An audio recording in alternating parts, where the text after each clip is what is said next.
પ્રસ્તાવના: ઇલ્યુમિનાટીની દુનિયામાં ડોકિયું.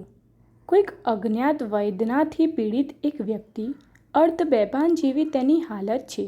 વેદનાના કારણે વારંવાર એના મોઢામાંથી આહ નીકળી જાય છે. તે સતત તડપી રહી છે. થોડા સમયે વેદના કંઈક ઓછી થઈ. ત્યાં તો કોઈક નકાબધારી વ્યક્તિ આવી અને પેલાને ફરીથી એક ઇન્જેક્શન મારી દીધું. પેલો માણસ બિચારો સર્વથા નિસહાય અવસ્થામાં છે. એને તો એ પણ નથી ખબર કે તેની આ પીડા શેના કારણે છે. કોણ છે આ એનો અજ્ઞાત શત્રુ, એ પણ એ નથી જાણતો. અને પેલા કાતિલ ઇન્જેક્શનના પાપે પળે પળ ધીમા ઝેરના પ્રતાપે અર્ધ-બેભાન જેવી હાલતમાં સડી રહ્યો છે. ધીમા પગલે મોત તરફ ધકેલાઈ રહ્યો છે. તેનું શરીર અંદરથી ઘડી રહ્યું છે. હાડકાંઓ પોકાળ બની રહ્યા છે. લોહી સુકાઈ રહ્યું છે. રોમે રોમમાં વીજળી જેવી તીક્ષ્ણ વેદના થઈ રહી છે. આવી દર્દનાક સ્થિતિમાં પણ પોતે કંઈ જ કરી શકે એમ નથી. કારણ શું છે? શત્રુ અને શાસ્ત્રનું અજ્ઞાન. પરિણામ: વેદનાભર્યું મોત. ભારતની પરમ પૂજનીક પવિત્ર પ્રજાની પણ આ જ હાલત છે. ખરેખર એ ખૂબ જ પીડિત છે. ચારે તરફથી એના પર આફતો વરસી રહી છે. લોહીના આંસુએ રોઈ રહી છે આ પ્રજા. દરેક વ્યક્તિના મોઢેથી પળે પળ દર્દનાક આહ નીકળી રહી છે. સતત ભારતની આ સંસ્કારી પ્રજા વિનાશ તરફ ધસી રહી છે. પણ એ સર્વથા અજાણ જ છે. આ પ્રજા તડપી રહી છે. પણ એને કોણ તડપાવી રહ્યું છે? કેવી રીતે તડપાવી રહ્યું છે? એનો એને ખ્યાલ જ નથી.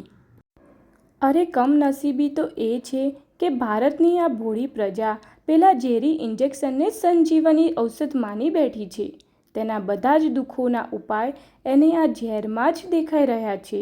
બિચારી મોતથી પ્યાર કરી બેઠી છે આ પ્રજા.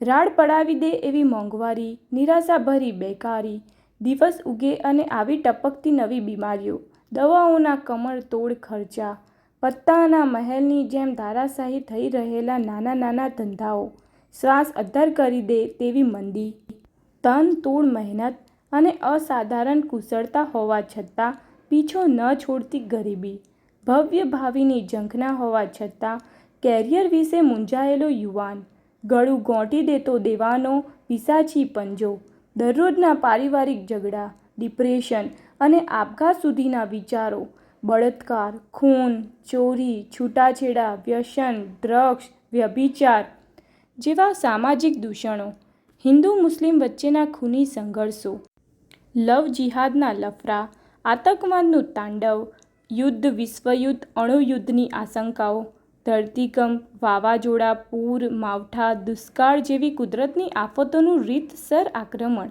ગ્લોબલ વોર્મિંગ, પ્રદૂષણ, પાણીની અછત, અનાજની અછત જેવી માનવસર્જિત આફતો, સરકારી આપખુદી અને ગુંડારાજ, આવી તો અનેક સમસ્યાઓથી ભારતની પ્રજા દીઢમૂઢ થઈ ચૂકી છે. પોતાની નૈતિક હિંમતથી રોજ સવાર પડે અને એ જબરજસ્ત બુલંદી સાથે આ બધી જ મુશ્કેલીઓને પડકારવા નીકળી પડે છે. પણ આ સમસ્યાઓથી બહાર નીકળવાનો કોઈ ઉપાય એને જડતો નથી. ન તો એણે ચૂંટેલા રાજનેતાઓ પાસે આનો કોઈ ઉપાય છે. $1,00,000નો સવાલ છે તો કોની પાસે આ સમસ્યાઓમાંથી બહાર નીકળવાનો ઉપાય છે? જવાબ છે કોઈ પાસે નહીં. કારણ કે આ આક્રમણ ક્યાંથી આવે છે, કેવી રીતે આવે છે, કેમ આવે છે, એનું રહસ્ય કોઈને ખબર નથી. બસ આ જ રહસ્યને અહીં પ્રગટ કરવામાં આવી રહ્યું છે. ફક્ત જરૂર છે આપની થોડી સૂઝબૂઝની, મુક્ત મનની અને આ માયાજાળને તોડીને સ્વયંને અને સમગ્ર દેશને મુક્ત કરવાની ઝંખનાની.